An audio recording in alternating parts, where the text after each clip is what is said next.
ஆசிரியர்கள் போராட்டம் ட்ரெண்டிங் ஆகிவிட்டது. ஆனால் நண்பர்களாக இருக்கவே நினைக்கிறோம். தமிழ்நாடு அரசு கல்லூரி கௌரவ விரிவுரையாளர்கள் கூட்டமைப்பு நந்தகுமார், நிர்மல்ராஜ், சம்பத்குமார், இணை ஒருங்கிணைப்பாளர்கள் ஆர் நடராஜன், எஸ் ராஜதுரை, தமிழக அரசின் நேரடி நியமனம் பெற்றவர்கள் கூட்டாக கூறுகையில், தேர்தல் வந்துவிட்டால் ஆசிரியர் கூட்டமைப்புகள் இதுபோல் கண்டன கோஷங்கள் விடுவது ட்ரெண்டிங் ஆகிவிட்டது என்று கூறினார். மேலும் நண்பர்களாக இருக்கவே ஆசைப்படுகிறோம் என்றும் எடுத்துரைத்தார்.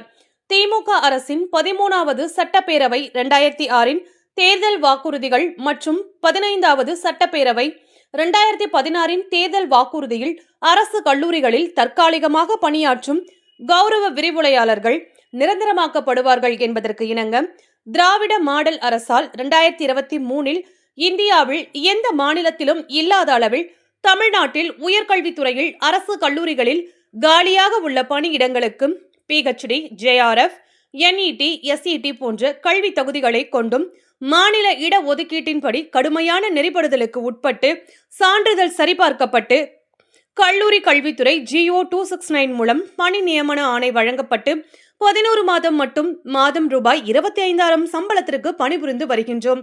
எங்களுக்கு பணி பாதுகாப்போடு கூடிய 12 மாதமும் UGC முறைப்படி காலமுறை ஊதியம் வழங்கி பணிவரன் முறைக்கு உட்படுத்தி நிரந்தரப்படுத்தப்பட வேண்டும் என்ற கோரிக்கையை வலியுறுத்தி கல்லூரி கல்வி ஆணையர், உயர்கல்வித்துறை செயலர், உயர்கல்வித்துறை அமைச்சர் மற்றும் முதலமைச்சரின் தனிப்பிரிவு செயலர் மற்றும் நிதித்துறை செயலர் உள்ளிட்ட உயர் அதிகாரிகளிடம் கோரிக்கை மனுவை தெரிவித்ததன் பெயரில் உரிய நடவடிக்கை எடுக்காத காரணத்தினால் ஜனநாயகத்தின் 4வது தூணாக செயல்பட்டு வரும் பத்திரிகையாளர்கள், ஊடகங்கள் வாயிலாக தொடர்ந்து எங்களது கோரிக்கைகளை வெளிப்படுத்தி தமிழக அரசின் சிறப்பு மௌனத்திற்கு கொண்டு சென்று எங்களை பணிவரன் முறைப்படுத்த வேண்டுகிறோம்.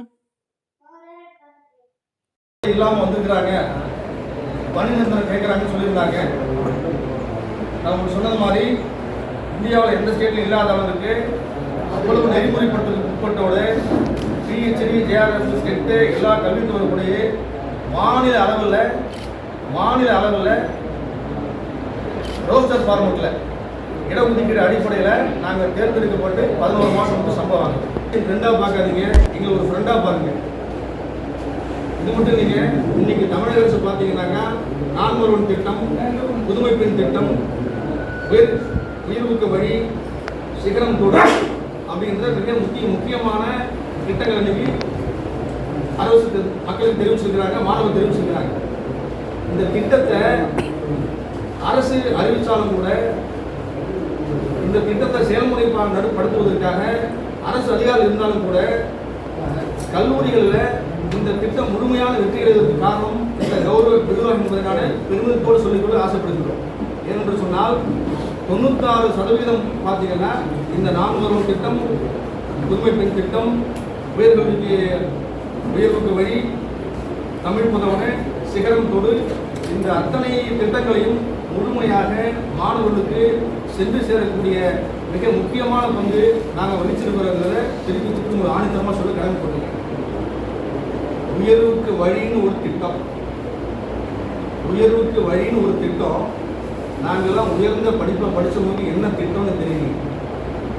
எப்படி சொல்கிறேன், முனைவர் பட்டம் வாங்கி PhD, JRF, நெட்டு, செட்டு மாநில அளவில் இடஒதுக்கீடு அடிப்படையில் வாங்கி உயர்ந்த கல்வித்தரத்தை வச்சுக்கிட்டு எங்களுக்கு என்ன திட்டம்னு தெரியும்.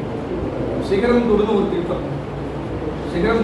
ஒரு திட்டம் நாங்கள் இந்த 2023 ஏன் உள்ளே வந்திருக்கிறோம்னா இந்த அரசு நெறிப்படுத்தலுக்கு உட்பட்டு தான் நாங்கள் உள்ளே வந்திருக்கிறோம். இதுக்கு வர்றதுக்கு முன்னாடி பார்த்தீங்கன்னா 2023 முன்னாடி பார்த்தீங்கன்னா பிரைவேட் இன்ஜினியரிங் காலேஜ்லையும் சரி, பிரைவேட் யூனிவர்சிட்டிலையும் சரி, அசிஸ்டன்ட் ப்ரொஃபஸராகவும், அசோசியேட் ப்ரொஃபஸராகவும், ரிசர்ச் கோஆர்டினேட்டராகவும், டீனாகவும், பிரின்சிபலாகவும் உள்ள வரும். கௌரவ விருதுவாளர்ன்ற நோக்கத்துக்காக மட்டும் உள்ள வரலைங்க. அரசாங்கம் வந்து இதுவரைக்கும் எந்த ஸ்டேட்லையும் இல்லாத அளவுக்கு நெறிப்படுத்துவதற்கு உட்பட்டு தான் எடுத்துக்கிறாங்க. இது சம்பந்தப்பட்ட வீடியோ உங்களுக்கு முன்னாள் உயர்கல்வித்துறை அமைச்சர் பொன்முடி அவர்கள் வந்து பேட்டி கொடுத்துருக்கிறாங்க. அதையும் நான் ஷேர் பண்ணியிருக்கிறேன். தயவு செஞ்சு அதை மேற்கோள் காட்டி தமிழக அரசுடைய சிறப்பு கவனத்தை கொண்டு செல்லுமாறு உங்களை பணியின் மூடி கேட்டுக்கொள்கிறேன். மேலும் இதை பற்றி கொஞ்சம் விவரமான விஷயங்களை சார் சொல்லுவாங்க. அரசு வந்து சிறப்பு பணியாளர் நியமனம், அதாவது அரசு அரசு பணியாளர் நியமனம் உடனே நடைபெற முடியாத சமயத்தில் 10A1 அப்படிங்கிற ஒரு ஸ்பெஷல் படி 11 மாதங்களுக்கு மட்டும் ஒரு கான்ட்ராக்ட் பேசிஸில் ஆட்களை நியமிப்பாங்க. அந்த ஆட்கள் வந்து 11 மாதங்களுக்கு மிகாமல் இருக்கணும் அப்படிங்கிறது வந்து அரசாங்கத்தோட விதி. அந்த விதிப்படி கல்லூரி கல்வியில் மாணவர்கள் கற்பித்தல் செயல்பாடு தடைப்படாமல் இருக்கணும் அப்படிங்கிறதுக்காக தகுதியான யூஜிசி வந்து டைம் ஆன் டைம் ஒரு ரெகுலேஷன்ஸ் கொடுக்குறாங்க. அதைப்படி ஒரு நியமனங்களை நடத்துகிறாங்க. அது நடத்தின பின்ன அந்த கௌரவ விரிவுரையாளர்கள் 11 மாதங்கள் வேலை செஞ்சுட்டு 12வது மாதம் விடுப்பு எடுத்துக்கிறாங்க. ஒரு முனைவர் பட்டம் வரைக்கும் படிக்கிறவங்களுக்கு குறைந்தபட்சம் 28லேருந்து 32 வயது வரைக்கும் ஆகலாம். சீராக படிச்சுட்டு வந்தாங்கன்னா 32 வயதில் இருக்கிறவங்க கல்லூரியில் விரிவுரையாளராக இருக்கும்போது 32 வயதுங்கிறது கல்யாணம் பண்ணுறது மற்ற விஷயங்கள் இருக்கலாம். அவங்களோட முக்கியமான ப்ரைம் டைம் அது. அந்த ப்ரைம் டைமை செலவு பண்ணி இந்த வேலை வந்துடுறாங்க. இப்போ அரசாங்கம் என்ன சொல்லுது, நீங்கள் வந்து இந்த வேலை பண்ணுறதாலேயே உங்களுக்கு நாங்கள் இடஒதுக்கீடோ இல்லாட்டி ப்ரிஃபரன்ஸோ கொடுக்க முடியாது அப்படிங்கிறது தான் சொல்லுது.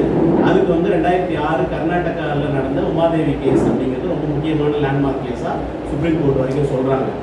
அந்த கேஸில் என்ன சொல்கிறாங்க அப்படின்னா, முறையான விளம்பரப்படுத்தாமல், முறையான கல்வி தகுதி இல்லாமல், முறையான ரோஸ்டர் சிஸ்டம் ஃபாலோ பண்ணாமல் எடுக்கிற எந்த வேலையுமே பேக்டோர் என்ட்ரி அப்படிங்கிறாங்க. அதுதான் இப்போ தமிழ்நாடு அரசாங்கத்தை முன்னாடி கோர்ட்டில் நடந்த தீர்ப்புகளில் பேக்டோர் என்ட்ரி. அதனால் அவங்களை வந்து நாங்கள் நேரடியாக நியமனம் கொண்டு போக முடியாது அப்படின்னு சொல்கிறாங்க.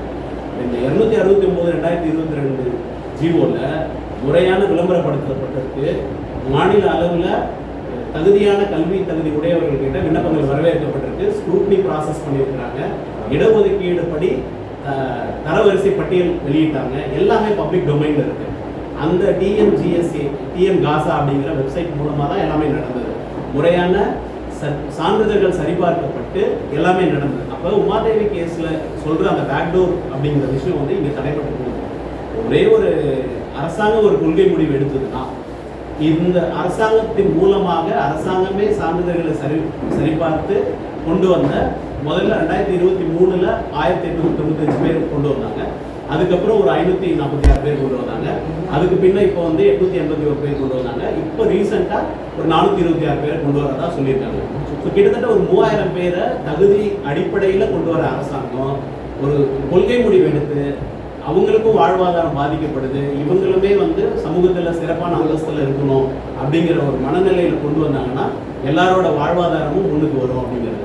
இப்போ என்னென்னா குறைவான சம்பளத்துக்கு தான் வரோம் நாங்கள், ஆனால் எங்களோட கல்வி தகுதியை காம்ப்ரமைஸ் பண்ணல. எந்த விதத்துலேயும் முனைவர் பட்டமோ இல்லாட்டி தகுதி தேர்வுகளையோ நாங்கள் காம்ப்ரமைஸ் ஆகிட்டு